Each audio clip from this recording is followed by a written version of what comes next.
Anija e Nuhut. Fëmijët e Ademit dhe të Havas u shtuan, ndërkohë që vazhduan të shtoheshin edhe fëmijët dhe fëmijët e fëmijëve të tyre, u bën një popull i madh. Me kalimin e kohës, njerëzit e harruan Zotin, i cili kishte krijuar ata. Ata bën me duart e tyre idhuj prej gurësh. Këtyre idhujve u bën ibadet dhe sejdë. Ta idhuj që bën vet, i pandehen sikur ishin zota që mund të bënin keq ose mirë atyre. Ja pra, në një kohë të tillë Allahu i lartësuar u dërgoi atyre Nuhun alayhis salam si pejgamber. Ai ftoi ata që ta adhuronin vetëm Allahun, i cili ishte një dhe i vetëm, i cili kishte krijuar ata, i cili më parë kishte krijuar baban e tyre Ademin dhe nënën e tyre Hava, dhe i cili kishte krijuar çdo gjë që gjendej mbi tokë, si ajrin, ujin, bimët dhe pemët.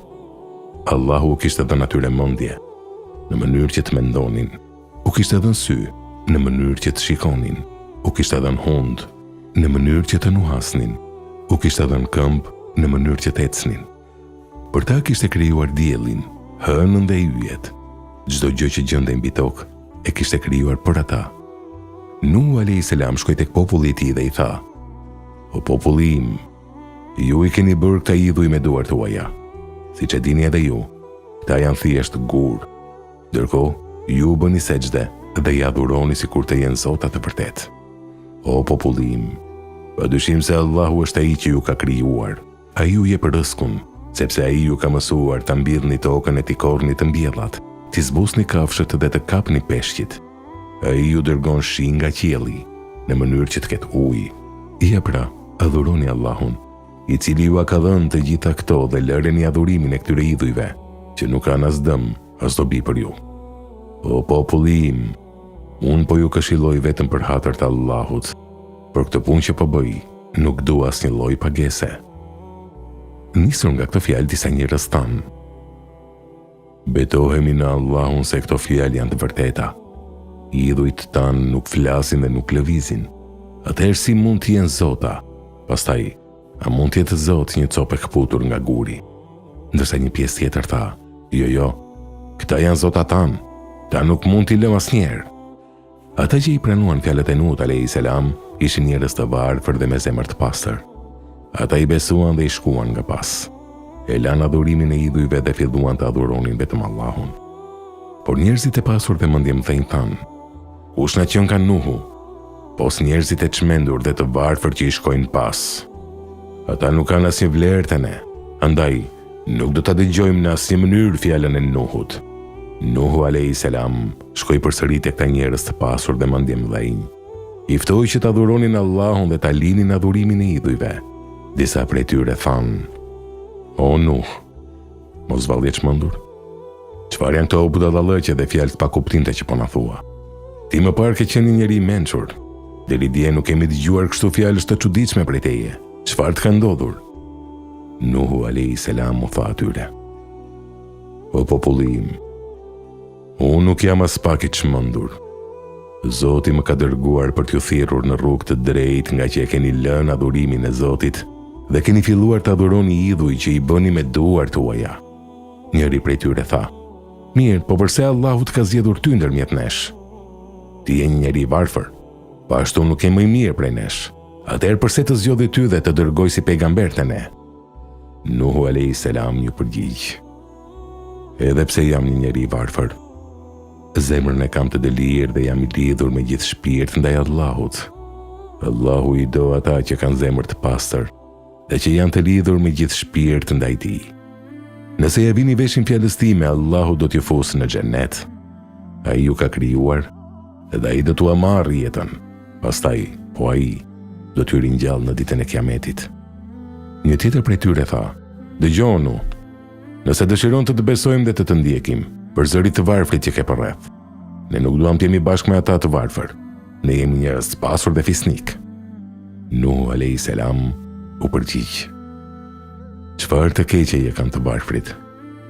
Ata janë njerëz me zemër të pastër dhe të lidhur me gjithë shpirt ndaj Allahut.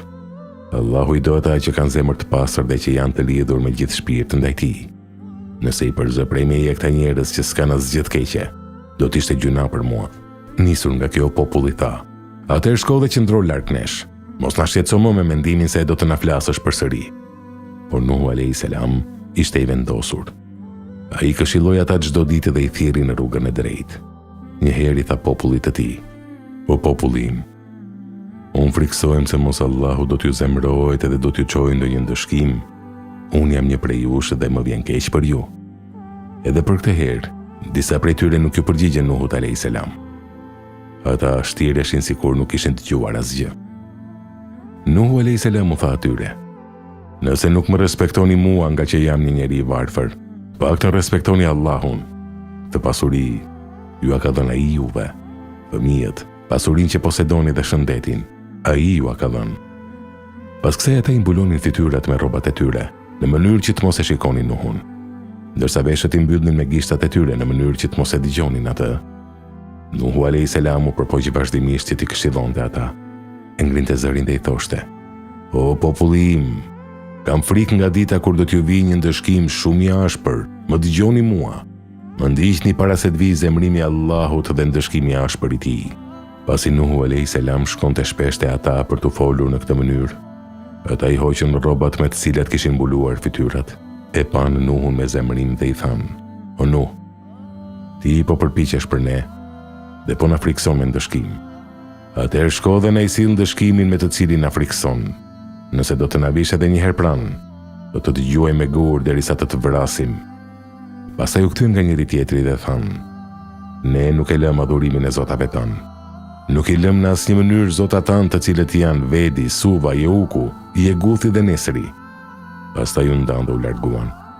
Nuhun e lanë aty. Nuhu a.s. u kthye pas i mërzitur dhe i brengosur. Ju drejtua Allahut dhe ju përgjërua duke u ankuar për popullin e tij: "O Zot, e thirra popullin tim natë e ditë. Kjo thirrje nuk e afroi atë te unë, por e largoi.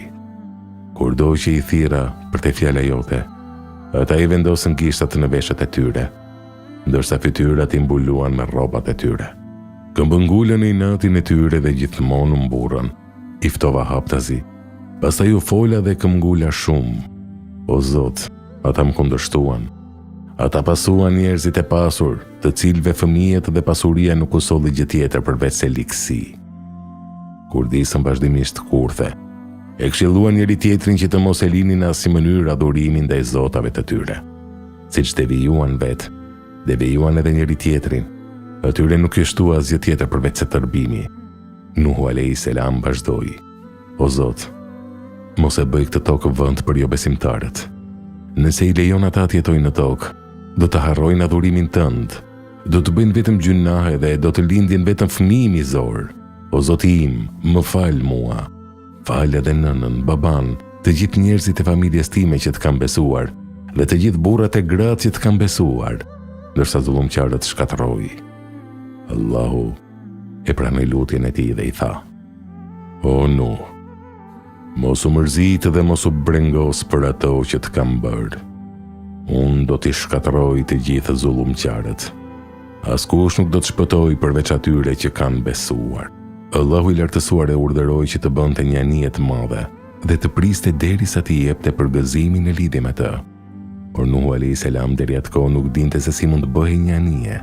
Allahu e mësoi se si mund të bëhej anija. Nuhu shkoi në pyll. Aty i priste pemët dhe i bënte dërrasa. I pastronte dhe i bashkonte ato me njëra tjetrën. Ndërkohë që ai po bënte anijen, ata që nuk besonin nga populli i tij shkonin pranë për qeshnin dhe i thoshin: "O Nuh, çfarë të ka ndodhur? Mos vallë tashmë i ke lënë ato fjalët e çuditshme që na i thoshe dhe ke filluar të bësh anije? Apo ke kuptuar se zanati marangozit është më fitimprurës se profecia?" Nuhu a.s. thoshte: "Prisni, do ta shikoni." Ata thoshin duke qeshur dhe duke u tallur: "I çmendur. A nuk të kemi thënë se ti je çmendur? Dje thoshe se je pejgamber, ndërsa sot pas ke filluar të preokupohesh me zanatin e marangozit." Kur Nuhu a.s. e përfundoi ndërtimin e anijes, Allahu e urdhëroi që të merrte në anije nga një çift prej kafshësh, shpendësh, zbaranikësh dhe insektesh. Pastaj kërkoi që të hipte në anije bashkë me familjen e tij dhe ata që i kishin besuar, sepse Allahu do të dërgonte një furtunë të madhe dhe do ta përmbyste të gjithë tokën me ujë. Tashmë askush nuk do të shpëtonte përveç atyre që gjendeshin në anije, Nuhu a.s. filloi të mblidhte nga një çift, një mashkull dhe një femër prej të gjitha llojeve të kafshëve. Ai mblodhi kafshë si deveja, kali, lopa, delja, dhia, tigri, luani, ujku, hiena, dhelbra, elefanti, gjirafa, sorkadhja, majmuni e të tjerë. Prej shpendve mori nga një çift nga pulat, pllumbat, rosat, patat, pllumbat e egër, harabelat, sorrat, kukuvajkat, utat, skifterët, pajkojnët e të tjerë. Prej zvaranikve mori një çift nga breshkat, gjarprinjt, hardhucat e të tjerë. Prej insekteve mori një çift nga merimangat, akrepat, gjinkallat e të tjerë. Në këtë mënyrë i mblidhte një çift nga të gjitha krijesat që gjendeshin në tokë. Nuhu a.s. bëri vende në anije ku mund të strehojë secili nga çiftet e kafshëve, po ashtu mblodhi shumë ushqim për ta ngrënë këto kafshë. Ai mori edhe shumë ujë të pijshëm në anije, ndër të tjera mori prej farave të gjitha llojeve të bimëve që gjendeshin në tokë. Ditën e fundit në anije hipi Nuhu a.s. familja e tij dhe njerëzit që i besonin atij. Ndërse bashkëshortja e Nuhut nuk hipi në anije, sepse ajo nuk i pati besuar atij. Nisur nga urdhri i Allahut, ata i mbyllën të gjitha dyertet dhe dritaret. Ja, pikërisht në ato momente filloi një furtunë e madhe. Era filloi të frynte me tërbim. Qielli u nxi dhe jehonte nga rrufet që binin pa reshtur. Filloi të binte një shi shumë i tmerrshëm.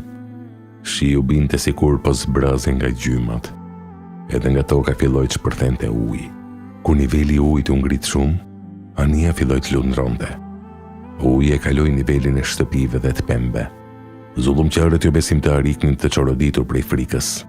Ata filluan të vraponin drejt malit për të mos u mbytur në ujë. Në ato momente Nuhu a.s. po shikonte jashtë në njërin prej dritareve të anijes. Ai pa birin e tij që nuk i besonte, duke vrapuar drejt malit. Ai pati ikur nga anija pa i treguar babait të tij para se Nuhu ta mbyllte derën e anijes. Nuhu a.s. bërtiti me sa kishte fuqi. Bir, eja me mua, hip në anije, mos u bashko me zullumqtarët. Ndërsa ai i tha, po shkoj në mal, mali do të më mbrojë nga uji. Nuhu a.s. nuk i bënte dot zemra ta linte. Për këtë arsye bërtiti përsërime të mëdha. Sot askush nuk mund të shpëtojë përveç atyre që ka mëshiruar Allahu. Ja, pikërisht në atë momente, erdhën disa dallgë të mëdha. Djaloshi i ri po përpëlitej ndërmjet dallgëve. Ai u mbyt dhe u zhduk përpara syve të babait të tij. Anija vazhdoi natë ditë lundronte ndërmjet dallgëve të larta. Uji sa vinte e shtohej. Ai i kaloi kodrat dhe malet. Çdo anë të tokës si dukej e mbuloi. Përveç atyre që gjendeshin në anije, pra të gjithë njerëzit, kafshët, të zogjt dhe të gjitha gjallësat e tjera u mbytën. Në ato momente Allahu tha: O tokë, tërhiqe ujin. O qiell, edhe ti mbaje shiun. Shiu pushoi. Ushtimat e qiellit u ndërpren. Rrufet nuk ranë më. Dielli u shfaq. Ujrat që kishin mbuluar tokën u tërhoqën. Anija ndaloi mbi malin Xhudi. Të gjitha dyertet dhe dritaret e anijes ishin të mbyllura. Prandaj, në çdo vend të anijes ishte errësirë. Nuhu a.s. ndjeu se anija nuk po lundronte. Me sa dukej, anija kishte ndaluar diku. Ai hapi një dritare për të parë se çfarë kishte ndodhur në botë. Kur e hapi dritaren, rrezet e diellit filluan të hynin brenda. Pasagerët e anijes nuk ishin para asgjë prej gjëje një kohë të gjatë. Zërat e kafshëve dhe bërtitjet e njerëzve u përzien me njëra tjetrën. Të gjithë sipas gjuhës së tyre po falenderonin Allahun i cili i shpëtoi. Ata filluan të thoshin me të madhe: Falënderimet qofshin për Allahun, o Nuh, hapi dyert, o Nuh, hapi dyert. Por Nuhu a.s. u thoshte atyre: Duroni dhe pak, le të shohim se çfarë ka ndodhur para se të dalim në tokë. Kur Nuhu a.s. e kuptoi se toka ishte tharë, i hapi dyert e anijes. Në fillim liroi kafshët dhe zogjt të grabit qarë. Kur vuri re se ata ishin larguar, la të lira kafshët e buta dhe zogjt. Më në fund doli edhe vet, familja e tij dhe njerëzit e tjerë që i kishin besuar. Familja dhe fëmijët e Nuhut a.s. u mblodhën. Kur Nuhu e pa bosh vendin e të birit të tij i cili u mbyt dhe u mbushën syt me lot. Zemra ju pikëllua. Ai u përgjërua Allahut duke u shprehur: O Zot, biri im ishte prej familjes time. Ti më patë premtuar se do të shpëtoje të gjithë familjen time. O Zot, ma kthe birin tim. Ti je gjykuesi për çdo gjë. Allahu i tha: O Nuh, Ai nuk ishte prej familjes tënde, sepse ai nuk ishte një njeri i devotshëm. Nuh a.s. e kuftoi gabimin që bëri, sepse biri i tij ishte prej zullumqarëve jo besimtar. Ai nuk i pati besuar atij, andaj nuk ishte e drejtë që t'i kërkonte Allahut ta rinjallte atë. Për këtë arsye u friksua duke pandehur se bëri gjuna ndaj Allahut madhëruar. Ai nuk e dinte se i biri i tij jo besimtar nuk do të llogaritej prej familjes së tij. Allahu ja dëgjoi dhe ja pranoi lutjen. Ai tha: "Jetoni në tokë ti dhe ata që do të vinë pas teje. Mbilleni tokën dhe korrini të mbjellat." Gjithashtu zhvillojeni vendin. Nuh a.s. dhe shokët e tij filluan jetën. E mbollën tokën dhe të mbjellat i korrën. Ndërtuan shtëpi. Toka e cila ishte shkatëruar nga furtuna u bë përsëri e bukur